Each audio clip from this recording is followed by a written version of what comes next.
Good afternoon. I'm Dennis Galucki, and welcome to the 382nd Imagine Buffalo program, and now our fourth virtual Imagine lecture, hosted by the Downtown Buffalo and Erie County Public Library. Thank you so much for joining us today. This program is created by the Center for the Study of Art, Architecture, History, and Nature, and ImagineLifelongLearning.com. We're going to start with our speaker shortly, but first, a little housekeeping. Everyone watching will be muted during our speaker's presentation, which will last about 15 minutes. We'll have plenty of time for questions at the end. If you have a question, please type it into the chat box and we'll get to as many as we can. This program is being recorded. You'll be able to watch it again later on the library's Facebook and the library's YouTube channel pages. As a reminder, we'll be here on Zoom every Tuesday at 12:30 p.m. with a great lineup of local speakers. Now, today's featured speaker is a friend, neighbor, and a great Buffalonian, John McClive. John is a native of Buffalo, New York, and a graduate of Lafayette High School and the University of Buffalo. He has a Bachelor of Science in Mechanical Engineering and is a licensed professional engineer in New York State. He joined Buffalo Forge Company in 1958 and was in sales from 1960 to 63 when he became the leader of the team that redesigned air conditioning equipment. From 1966 through 1972, he was product manager of air conditioning products. After that, he was promoted to manager of marketing services for the corporation, serving in that capacity until retirement in 1991. John was active in the Niagara chapter of the American Society of Heating, Refrigeration, and Air Conditioning Engineers, becoming president of their 50th anniversary meeting in 1969. He was also active in the Erie Niagara chapter of the National Society of Professional Engineers, serving as president in 1974. John is an active Westminster Presbyterian Church and serves as church historian. He has produced a PowerPoint of stained glass windows and given many presentations to the public since 1978. He is also active with the Rotary Club of Buffalo and serves on the advisory board of the Salvation Army. Now, let's welcome John McClive. Thank you, Dennis. I'd like to start out by saying this PowerPoint is, the type in this PowerPoint is large enough that you can read it quite easily. So I'm not going to read it because you can see faster than I can read, but I will just hit the highlights. Now at this point, I'm going to stop my video so I don't distract you. The PowerPoint presents a history of air conditioning as it evolved at the Buffalo Forge Company. It's in 4 parts. From 1878 until 1902, the engineers of Buffalo Forge Company did many things to promote good ventilation and heating, and even some little bit of cooling during that period before Willis Carrier became their chief engineer. Carrier was chief engineer from 1902 to 1915 when he started his own company with the agreement with the Buffalo Forge Company. He developed air conditioning, no question, utilizing mechanical refrigeration. Then in the 1920s, and this is the third part, the public became aware of air conditioning as it was used to keep movie theaters 20 degrees cooler on outside on summer days. And finally, after the development of the aerofin coil in the 1930s, Buffalo pioneered the use of air conditioning cabinets. Next slide shows Buffalo in 1900. The photograph shows the electric streetcars on Main Street, but let's be reminded that this was a very smoky atmosphere right up until that time. Coal was the primary fuel for home heating and trains, and you can remember how difficult that made breathing at the time. Horse-drawn carriages, there was a lot of dust around, and the famous belt line rail loop around the city was a principal source of transportation. Early Buffalo Ford fans provided needed ventilation in industrial buildings at the time, a great innovation. Next slide shows the formation of Buffalo Ford Company in 1878, when William Wendt, who really was a visionary, had a great business sense and very skilled in marketing. And he bought half interest in the company called Buffalo Ford Company. It was started a year earlier by Charles Hamilton. In 1883, he bought out Hamilton and made his brother Henry vice president for manufacturing. As they then started a program to build fans, industrial heating systems, and in 26 years, their plant would grow to the 14-acre plant at 490 Broadway, you see on the left. That facility today is known as the Forge and is Quality Apartments. On the lower side, you'll see a link to a website telling the story of Margaret Wendt, William Wendt's daughter, a community activist who gave her fortune to start a foundation that bears her name, the Margaret Wendt Foundation. Next slide.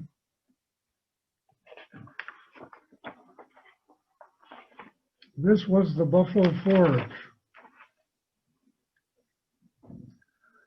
And it really was efficient. It made obsolete the more conventional blacksmith bellows. But not only that, but the tiny fan, and you can see in the pictures on the right how small that fan was. That fan inspired Wendt to manufacture larger fans that were needed to produce ventilation at the time. Another feature of the portable forge meant, and this meant a great deal in the business boom of the time, because it could be taken to the job site and rivets could be sent up to people working and putting the beams together. The next slide shows some of the fans, and this is from the 1896 catalog. That Buffalo Forge fans now were pretty good size. You can see the picture on the left. They produced mechanical draft to replace the smoke and soot from the large chimneys. And some of them were used on shipboards at the time. And also aboard the ships, the fan on the right is typical of the ones that were used to provide ventilation to help preserve fruit being shipped from the West Indies, like bananas that we were able to get every day, and I just bought a bunch of them. Thanks to Buffalo Forge, we were able to get them at that time. But the next slide shows a great innovation as early as 1884. This was really very early. They started to put together this hot blast heating system, and you can see a picture of it on the upper left there, the fan, and pipe coils. Pipe coils are shown down below. They're made simply of pipes put up in a row. This particular, in 1886, they developed one for the George and Pierce Company that later became the manufacturer of the famed Pierce Arrow automobiles. Their 1896 catalog had multiple pages of illustrations of schools, churches, office buildings, etc., that were in use at the time. The next slide shows what I regard as a very innovative move on their part. In the 1890s, they came up with a multi-zone heating and ventilating system that, frankly, this type of design is used quite often today. Starting on the left, the fan is driven by a steam engine. Buffalo Forge made them, very efficient steam engines.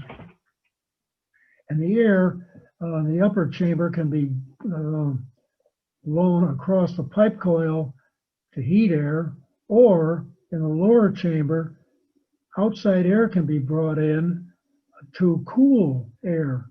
And you go up to the top there, you'll see the dampers. Johnson Controls started in 1885, and they were used to then mix the air. And the photograph on the right shows a typical space that was being heated and cooled, depending on the sun load in the winter time, etc. Very advanced thinking. The next slide is also an amazing story in that in 1896, they were able to, this is a very rudimentary air conditioning system, but air in the auditorium hotel was either heated by pipe coils or cooled by passing it over racks of ice. And it was the first, this is very, very important, it was the first practical application of combining cool air, and a good start toward what became air conditioning. Next slide takes us to the first days of Willis Carrier, born in 1876 on a farm 30 miles south of Buffalo. There's a plaque on the upper to his memory near Angola. He was a very gifted student, went through Cornell on a full scholarship, studied electrical engineering, and was interested in alternating current. Buffalo Forge offered him a job, and he came with Buffalo Forge instead of General Electric because he could do the farm chores and then take the train to Buffalo. And shown to the left are pipe coils. The Wentz were really impressed with him from the beginning and had him designing pipe coils. And he was also working on advanced programs for selecting mechanical draft fans. The next slide shows the most important invention that came out of Buffalo Forge and their operation in 1902, air conditioning. And if you look over to the left, there's a link to the story of Willis Carrier that you can read all this. I'm just quoting from them. Now, the problem was, and my father was a lithographer, so I understand this, but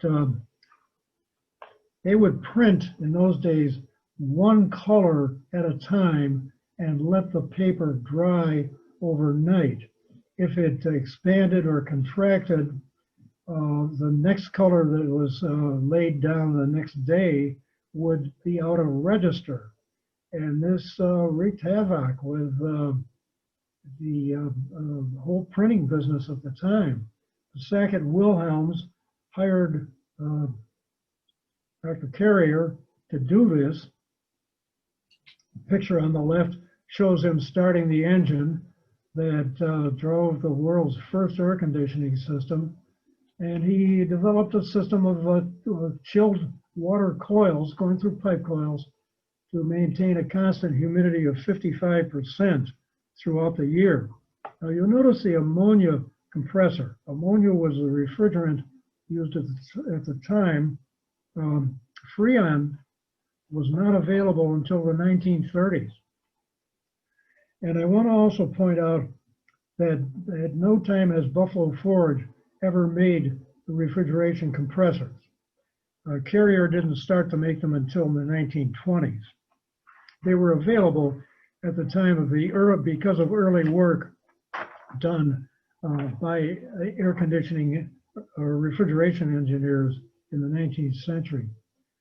The next slide is an amazing story. Again, there's a link to it.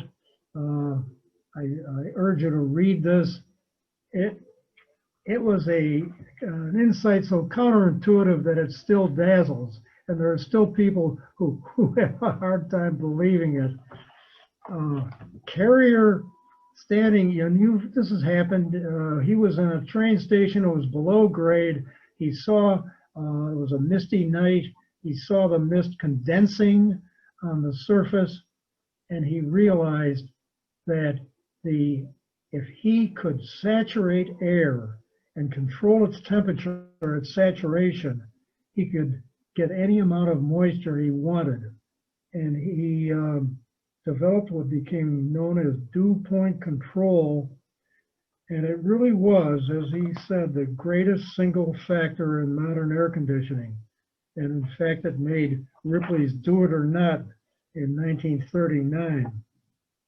The next slide shows a very important invention for engineers. And if you look to the blue on the left, you'll see the line going across the bottom from left to right. It's called dry bulb. And as you go up vertically, that is a measure of the moisture that is in the air. Carrier measured all these and put the psychometric chart together so that other engineers could use it. And if you look on the, where it says reheat, there's a straight line going across showing the change in dry bulb temperature as moisture is added or taken from the air. This is a term called adiabatic. The lines going from the right to left, going up to saturation, were called wet bulb because they show the amount of moisture that was in the air as the moisture content increased. There was a prophecy from the chief. They called Carrier the chief for the rest of his life, that comfort applications would become common, and it was a very good prophecy. The next slide shows the work he did through 1908, where he made many inventions of the air washer and invented equipment that made it more efficient, like eliminating air or moisture so it wouldn't get into the fan. In 1908, the Buffalo Forge Company designed the world year-round air conditioning system for celluloid in Newark, New Jersey.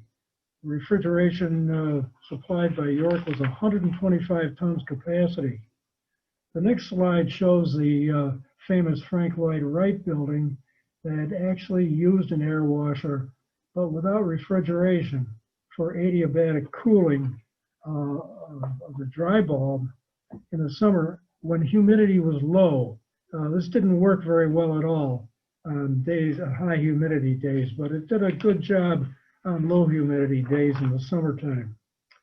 Next slide shows a great moment in the history of this country when air conditioning became known to the general public for the claim that come to our theater on hot summer nights where 20 degrees cooler than the outside air, and hundreds of theaters across the country installed air conditioning. Buffalo Forge, the picture on the left shows Shays Buffalo, installed in 1926, reopened and used to this day. And I've seen that early air conditioning. It was a marvel. This really opened up the door for the movie industry as well as the theater industry. And the next slide shows something that was a lot of fun when Buffalo Forge used cakes of ice to cool a big top. On the left, you see the way it was set up, the ice. On the right, the air, the fan drawing it through, then blowing it up to the top of the tent. And if you look over on the right, you'll see a plan view of way over in the right corner of the tent. And they could fit 8 of these around the tent. And the ice lasted about as long as the circus. Next slide shows a very important development in the history of Buffalo. This is the Institute of Thermal Research that I passed this morning when I went shopping. As a matter of fact, it's between the Pierce Arrow plant on Elmwood Avenue, between the Pierce Arrow plant and Hurdle Avenue, fairly across the street from Foundry Suites. And it was owned at the time by American Radiator Company, and an engineer named Lawrence Sewell worked on radiators, and he did some work on an automotive radiator that led him to envision a more efficient heating surface. The next slide shows this surface called Aerofin. It was developed in 1923 by him, and there's a picture of it in the upper right-hand corner, and you can see how the fin is wrapped around the pipe coil and then soldered, and through the center of the coil, either steam would be used for heating or chilled water for cooling. And this really opened up the air conditioning business. Carrier established his own company, the Carrier Engineering Company, and that was perfectly okay with Buffalo Forge because they wanted to supply products and Carrier wanted to do engineering on the job site. Sewell went with Carrier and developed the Aerofin surface at this facility in 1923, and it was marketed at the time for the fan industry. That included Carrier, Buffalo Forge, and 2 other manufacturers who were using air washers. That was a brilliant marketing move. The next slide shows pictures of how it was used in the 1930s.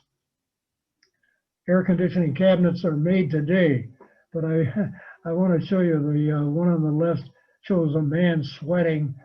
Temperature's up, the humidity's up, he's sweating, but cleanliness is introduced because of washing, and also they could incorporate filters. And then air motion was important because that affects how you feel, the temperature. Now, that's what I love. You can go weeks without food, days without water, but only minutes without air. People really understood the importance of air conditioning. And one of the first, the next slide shows a famous Buffalo building that realized this in 1937. Do many of you remember Sattlers and their famous singing jingle? And it was probably one of the most successful department store in Buffalo. And it was the first completely air-conditioned department store. And believe me, I knew the Hahn family, and they said people would flock in there because of that air conditioning. It just made everything so good. And it was a very successful store. Now, the last thing I want to share with you are the sources this is the next slide that I used for this presentation. The story of Buffalo Forge Company is on the left. At the 1896 catalog tells it all, but the Carrier Corporation website, you should visit that and see the story yourself. And then there's this book, Father of Air Conditioning, and I'll hold it up once I get back on. I think I'll come back on now. I'll start the video so you can see me, and I'll answer any questions you might have.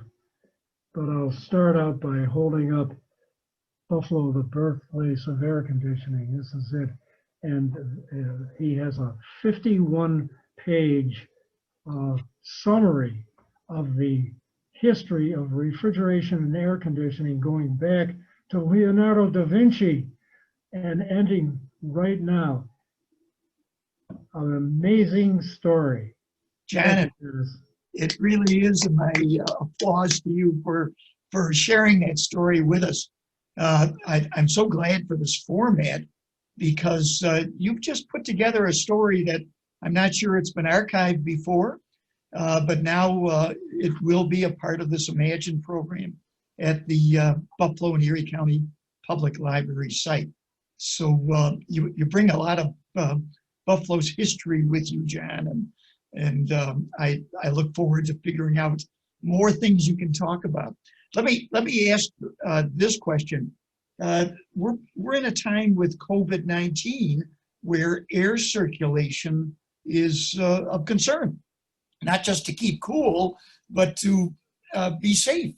Do you sense that part of the solution to this, because I hear airlines and different companies talking about how they're cleaning the air so that it's so much purer, might they be using a lot of the technology that you yourself were familiar with? Yes, as a matter of fact, the filter industry has developed, and Austin Air in Buffalo makes high efficiency particulate air filters. You can see their plant off I-190. They're used today in office buildings and homes to filter air. Yes, COVID-19 has brought our attention to the importance of fresh air, and I can't say enough about it. What's so amazing is the fact that William Wendt had such an insight, and it was because, and I remember I talked about the belt line around Buffalo. Mm-hmm. Transportation has always been an important part of every city, and today transportation is important. When President Trump sealed himself up in a SUV the other day so he could wave to his supporters, that was an example of very poor ventilation. And he could have transmitted COVID easily to the drivers and service members who were in that vehicle. COVID is bringing our attention to the importance of good ventilation. So that the hope might be that some filtration systems could reduce the probability of getting COVID if you're in an enclosed surface. Is that the idea? Yes, and that's being done now. I know of a women's club in Buffalo where they are actually installing HEPA, high efficiency particulate filters. They are installing those in anticipation of having indoor meetings. So I think other organizations in the city are probably doing the same thing. It'd be an interesting study. Good. Buffalo Forge used to be one of the few companies in my experience in the 60s when I first got into the investment business that was locally managed. I forget the symbol, but I remember Buffalo Forge, and then it was taken over, and things disappeared from Broadway where it was located. Well, it was a very well-run company under Dave Newcomb. Chuck Lockhart, our chief engineer, and chief engineer, vice president of sales. Later, George Morris had that position. George might be listening to this. We always adhered to the concept of having engineers as our sales representatives, and they could help our clients, our customers, interpret problems and select the right equipment.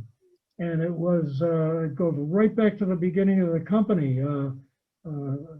Vice President of Sales named Charles Arthur Booth set this up in the early 1900s, that we will do it this way. And we had a training program that lasted for 2 years. As a matter of fact, I used to teach in that training program, and I taught air conditioning because that was my specialty. It made the Buffalo Forge Company a leader in the world, and that is told in the book, History of Air Conditioning, that I referred to. John, thank you. Well, Melissa, unless you have some questions, we're going to wrap this up. Anything to add?